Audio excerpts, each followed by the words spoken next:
bikin. Beni gudar temaşvanê nêjamê nivîsa fehîm şık bi were parve bikin ku bi sernavê planên kirêj di Meryetê de ne nivîsandiye di Rojnameya Welat. Dewleta Tirk di hevdê Nîsanê de careke din êriş bir ser başûrê Kurdistanê. Hem ji başûrê Zapê Ango ji herêmên Dimir kontrola PDK de ne, hem jî ji Bakurê Zapê ji derdora Çelê êrişên tund ser bi gerîlayên Kurd vedibin. Ji rêveçûnên leşkerî dixuye ku di êrişan de para PDK jî heye. Dewleta Tirk zêdetir baregeha li Bamernê bikartîne. Ji vê baregehê balefirên xwe yên bê miroviyên bi çek û bêçek radikin. Her wiha leşkerên li vê baregehê bi helîkopteran ber bi herêma şer ve dikişînin. Ji bilî vê yekê tê gotin ku leşkerên Tirk bi rêya bejayî jî ji alî PDK ve ber bi herêmên şer tên şandin. Her wiha hêzên PDK jî di nav liv û tevgerekî mezin de ne. Ew jî bi hêzên xwe yên taybet ber bi qadên şer diçin. Niha hin alî îdia dikin ku di van êrişan de para PDK tuneye. Li gorî van aliyan Erdoğan bi zanebûn beriya operasyonê hevdîtinek pêkaniye û daye çapemeniye. Bi gorî van aliyan Erdoğan bi van dîmenan xwestiye ku nakokiya di navbera Kurdan de mezin bike. Farzî mahal wiha ye, eger ev tiştên tên gotin rast bin divê PDK'yê vê yekê qebûl nekin, bertek nîşan bidin. Gelo rayedarên PDK, Serokwezîr û Serokkomarên Herêma Kurdistanê heta niha bertek nîşandan. Çima bertek nîşan nadin? Çima li dijî êrişan dernakevin?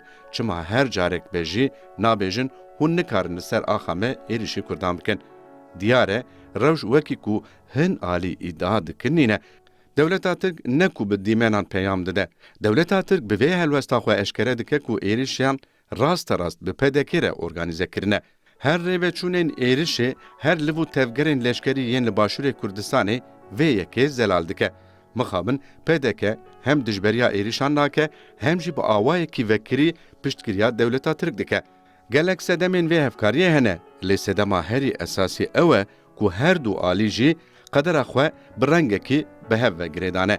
Erdoğan bi şer desilattariya xwe diparêze, PDK jî ji têkiliyên xwe yên Erdoğanî sûd û hêz werdigire. Her wiha, her du alî pêk ve piştî şerê Ukraynayê bi piştgiriya dewletên Rojavayî li pey bazarên nû ne.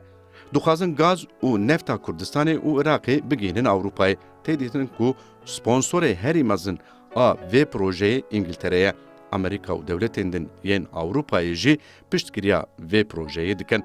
Dema di siyasetê de berjewendiyên taybet derdikevin pêş, tu ahlak jî namîne. Di siyaseta bê ahlak de dikarin ji bo bermîlek neftê bi sedan însan bidin kuştin.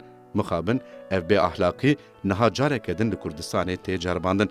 Divê gel hişyar be, derfet ne de vê siyaseta bê ahlak şervanên Kurd heta niha vê derfetê nedan wan. Bi berdêleke giran axa Kurdistanê parastin, ev car dora gele. Divê gel bi bertekên xwe bibe hêza şervanên Kurda. Tenê ev yek dikare pêşî li planên qirêj bigire.